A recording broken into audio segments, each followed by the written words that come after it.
ನಮಸ್ಕಾರ ಎಲ್ಲರಿಗೂ. ನಾನು ನಿಮ್ಮ ಪ್ರೀತಿಯ ರಾಯಚೂರು ಹುಡುಗಿ. ತಮಗೆಲ್ಲರಿಗೂ ಅಮ್ಮಮ್ಮ ಅಡುಗೆ ಮನೆ ಯೂಟ್ಯೂಬ್ ಚಾನಲ್ಗೆ ಸ್ವಾಗತ ಸುಸ್ವಾಗತ. ಇವತ್ತಿನ ಸ್ಪೆಷಲ್ ರೆಸಿಪಿ ಏನಪ್ಪ ಅಂದರೆ ಸಖತ್ ಟೇಸ್ಟಿಯಾಗಿರುವಂತಹ ಈವ್ನಿಂಗ್ ಸ್ನ್ಯಾಕ್ಸ್ ಬೆಣ್ಣೆ ಮುರುಕು ಅಥವಾ ಚಕ್ಲಿನ ಯಾವ ರೀತಿ ಮಾಡೋದು ಅಂತ ನೋಡ್ಕೊಂಡು ಬರೋಣ. ಮೊದಲಿಗೆ ಈ ರೆಸಿಪಿನ ಮಾಡಲಿಕ್ಕೆ ಒಂದು ಪ್ಯಾನ್ನ ತೊಗೊತಾ ಇದ್ದೀನಿ. ಈ ಪ್ಯಾನ್ನ ಸಖತ್ತಾಗಿ ಹೀಟ್ ಮಾಡ್ಕೋಬೇಕು. ಅದಾದಮೇಲೆ ನೋಡಿ 1 ಕಪ್ಪಷ್ಟು ಅವಲಕ್ಕಿನ ಹಾಕ್ತಾ ಇದ್ದೀನಿ. ಹಾಗೆ 1 ಕಪ್ಪಷ್ಟು ಪುಟಾಣಿನ ಹಾಕ್ಕೊಂಡು ತುಂಬ ಚೆನ್ನಾಗಿ ಹುರ್ಕೋಬೇಕು. ಅವಲಕ್ಕಿ ತುಂಬ ಕ್ರಿಸ್ಪಿ ಆಗಬೇಕು, ಅಲ್ಲಿವರೆಗೂ ಅದನ್ನು ಹುರ್ಕೋಬೇಕು. ನಾನಿಲ್ಲಿ ತೊಗೊಂಡಿರುವಂಥ ಅವಲಕ್ಕಿ ಬಂದು ಒಗ್ಗರಣೆ ಅವಲಕ್ಕಿ ಎಲ್ಲ ಕ್ರಿಸ್ಪಿ ಆದಮೇಲೆ ಫ್ಲೇಮ್ನ ಆಫ್ ಮಾಡಿಕೊಂಡು ಅದು ಕಂಪ್ಲೀಟಾಗಿ ಕೂಲ್ ಆಗೋವರೆಗೂ ಬಿಡಬೇಕು. ಅದಾದಮೇಲೆ ಒಂದು ಮಿಕ್ಸಿ ಜಾರ್ನ ತೊಗೊಂಡು ಆ ಮಿಕ್ಸಿ ಜಾರ್ಗೆ ಹುರಿದಿರುವಂತಹ ಮಿಶ್ರಣವನ್ನು ಹಾಕ್ಕೊಂಡು ನುಣ್ಣಗೆ ರುಬ್ಕೋಬೇಕು. ನೀವು ಎಷ್ಟೇ ನುಣ್ಣಗೆ ರುಬ್ಕೊಂಡ್ರೂ ಸಹ ಅದನ್ನು ಜರಡಿ ಹಿಡ್ಕೋಬೇಕು. ನೋಡಿ ಆಲ್ರೆಡಿ ತುಂಬ ಚೆನ್ನಾಗಿ ರುಬ್ಕೊಂಡು ಆಗಿದೆ. ಇದನ್ನು ಇವಾಗ ಜರಡಿ ಹಿಡಿತಾ ಇದ್ದೀನಿ. ಇದೆಲ್ಲವನ್ನು ತುಂಬ ಚೆನ್ನಾಗಿ ಜಲ್ಡಿ ಹಿಡ್ಕೋಬೇಕು. ಅದಾದಮೇಲೆ ನಾನು ಮುಂಚೆನೇ ಅಕ್ಕಿ ಹಿಟ್ಟನ್ನೇ ಸಹ ಜಲ್ಡಿ ಕೂಡ ಹಿಡ್ದಿದ್ದೆ. ನೀವು ಜಲ್ಡಿ ಹಿಡ್ದಿಲ್ಲ ಅಂದರೆ ಅಕ್ಕಿ ಹಿಟ್ಟು ಸಹ ಜಲ್ಡಿ ಹಿಡ್ಕೋಬೇಕು.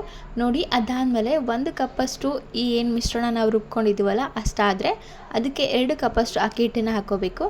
1 ಹಿಡಿಯಷ್ಟು ಎಳ್ಳನ್ನು ಹಾಕ್ತಾ ಇದ್ದೀನಿ. ನಾನಿಲ್ಲಿ ಯೂಸ್ ಮಾಡ್ತಿರುವಂಥದ್ದು ಬಿಳಿ ಎಳ್ಳು. ಹಾಗೆ 1 ಚಮಚದಷ್ಟು ಅಜ್ವಾನ ಹಾಕ್ತಾ ಇದ್ದೀನಿ. ಅಜ್ವಾನ ಉಜ್ಜಿ ಹಾಕ್ಕೋಬೇಕು. ಅದಾದಮೇಲೆ 1 ಚಿಟಿಕೆಯಷ್ಟು ಅರಿಶಿಣನ ಹಾಕ್ತಾ ಇದ್ದೀನಿ.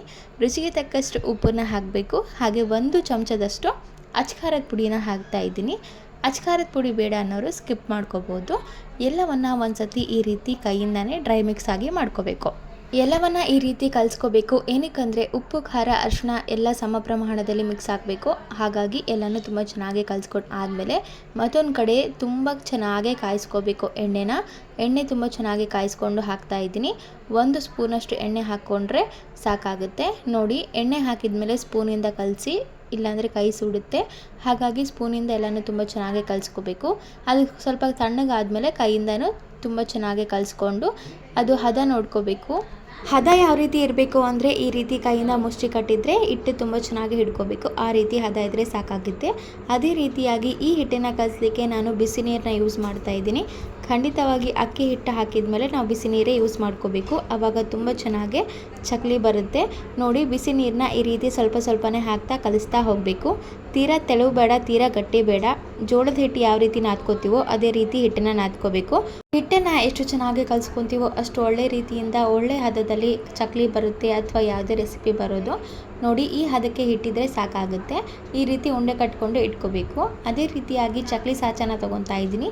ಈ ಚಕ್ಲಿ ಸಾಚಾಗೆ ಚಕ್ಲಿ ಮಾಡುವಂತಹ ಪ್ಲೇಟ್ನ ಹಾಕ್ತಾ ಇದ್ದೀನಿ. ಹಾಕಿ ಈ ರೀತಿ ಕ್ಲೋಸ್ ಮಾಡ್ಕೋಬೇಕು. ಅದಾದಮೇಲೆ ನಾವು ಮುಂಚೆನೇ ಉಂಡೆ ಮಾಡಿ ಇಟ್ಕೊಂಡಿರುವಂಥ ಹಿಟ್ಟನ್ನು ಅದಕ್ಕೆ ಫಿಲ್ ಮಾಡಿ ಅದನ್ನು ಕಂಪ್ಲೀಟಾಗಿ ಕ್ಲೋಸ್ ಮಾಡಿಕೊಂಡು ಈ ರೀತಿ ಚಕ್ಲಿನ ಹಾಕೋಬೇಕು. ಮೊದಲಿಗೆ ನಾನಿಲ್ಲಿ ಮಾಡಿರುವಂಥದ್ದು ಮುರುಕುಗಳು.